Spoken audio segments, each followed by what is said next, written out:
AK-47 रखने के मामले में भी और भी कई मामले इससे पहले भी दर्ज हो चुके हैं। रितेश मिश्रा हमारे से जुड़ गए हैं। रितेश, छोटे सरकार के नाम से अनंत सिंह जाने जाते हैं, इसलिए क्योंकि इस क्षेत्र में, टाल क्षेत्र में एक अलग इनकी व्यवस्था चलती रही। कभी 90 के दशक से लेकर अब तक 2004 में तो STF से भी उलझ गए थे।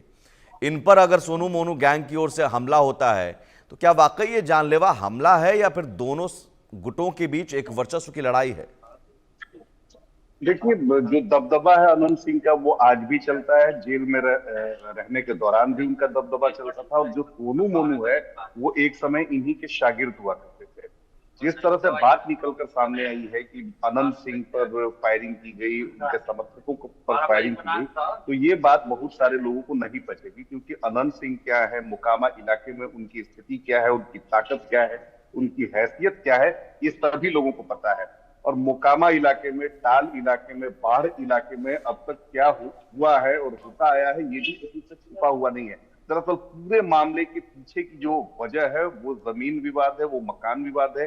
जो सोनू मोनू है, इलाके में उनका दबदबा है, वो लगातार मकानों पर कब्जा करते हैं, जमीनों को हथियाते हैं, रंगदारी मांगते हैं। और किसी अनंत सिंह के ही समर्थक के मकान पर इन्होंने कब्जा जमा लिया। उसके बाद अनंत सिंह वहां पहुंचते हैं, इन्हें बुलाने की कोशिश होती है। अनंत सिंह का आरोप है कि इनके आदमियों पर फायरिंग कर दी गई और उसके बाद फिर जवाबी कार्रवाई इनकी तरफ से भी की गई। लेकिन जो स्थानीय लोग हैं उनका कहना है कि सैकड़ों राउंड गोलियां चली हैं और पुलिस जो है वो सिर्फ महज 3-4 खोखे की बात कर रही है। पुलिस को भी पता है कि वहां पर क्या स्थिति है। लगातार फायरिंग हो रही थी, लोग दहशत में थे, लेकिन पुलिस जो है वो काफी देर से वहां पर पहुंची है। तो इसी बात से अंदाजा लगाया जा सकता है कि मोकामा में स्थिति क्या है। AK-47 से आज भी वहां गोलियां चलती हैं। जो अत्याधुनिक जो असलहे हैं उससे आज भी वहां पर हत्याएं होती हैं। तो लॉ एंड ऑर्डर पर भी एक बड़ा सवाल है। चलिए, पूर्व विधायक रह चुके हैं अनंत सिंह, अभी उनकी पत्नी जो है वो सत्ताधारी दल के साथ है। लेकिन अगर एक पूर्व विधायक पर भी अगर गोलीबारी होती है तो ये कानून व्यवस्था पर एक बड़ा सवाल है। अब रितेश, आप रहिए हमारे साथ, अनंत सिंह को भी सुन लेते हैं, उन्होंने क्या कुछ कहा है।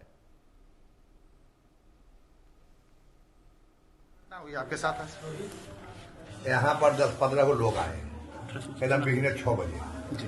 तो लोग के हम बोले कि लोग काहे के लिए आए हैं, तब बोले कि हमारा घर में ताला लगा दिलक है, हमरा के भगा दिलक घर से, इतना रुपया मांगे। हम रुपया कहाँ से देंगे?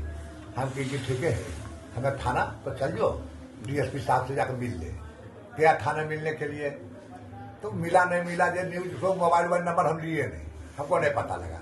तो गांव में हम लगाए फोन, तो कहा कि जैसे कुंजी ताला है, 4 घंटा के बाद हम लगाए कि जैसे ताला कुंजी है और उसी ताला कुंजी लगल है, कोई परिवर्तन यहाँ नहीं हुआ है। अभी चलो कुल के ताला कुंजी खोल देंगे, अपना अपना घर में रहेगा। तो हम चल गए, जाकर ताला कुंजी खोल दिए। तो मन में हुआ कि सोनू मोनू को कहने चल के कि ऐसा गलती काहे करता है, तुम पहले गंगा जी के समूचे खेत खन दिया है, तो वहां तक जो घाट नहाने के लिए तुम वहां नहीं छोड़ा। मनमानी करते गया। अब घर हेल हेल के तो पैसा मांगता है।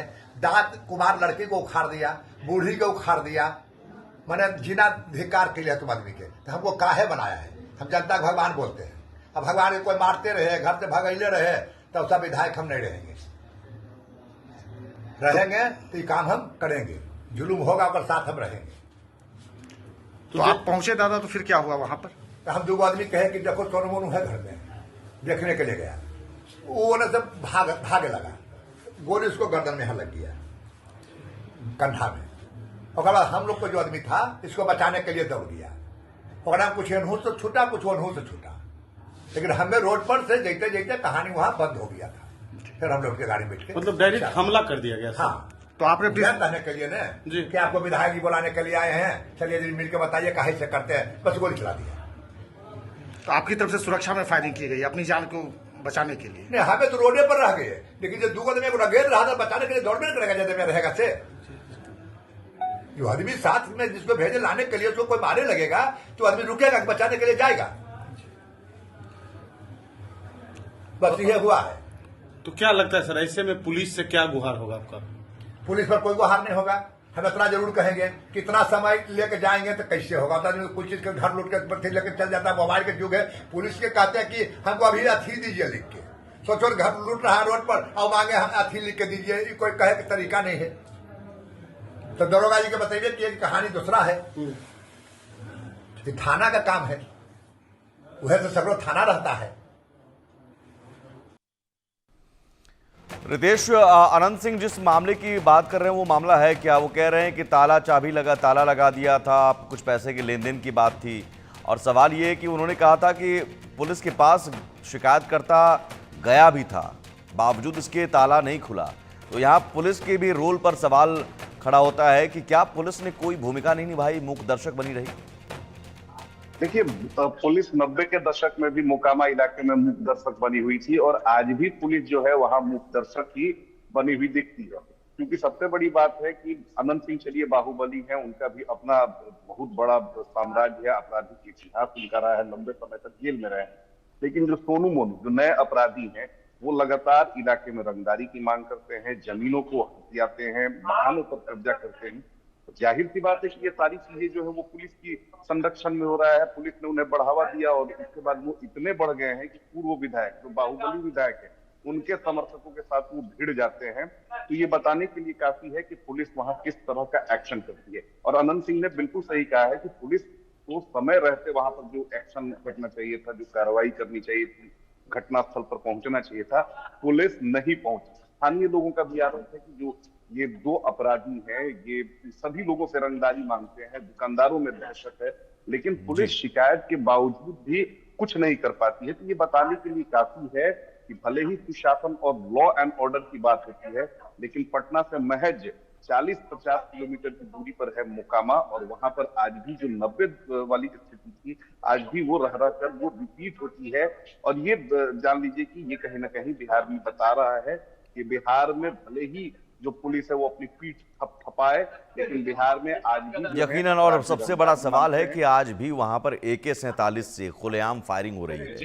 AK-47 जैसा हथियार अगर बिहार के में कहीं भी किसी भी इलाके में गैंगवार में इस्तेमाल हो रहा है तो यह बिहार पुलिस के लिए बहुत शर्म की बात है। बहुत शुक्रिया रितेश तमाम जानकारी के लिए आपका।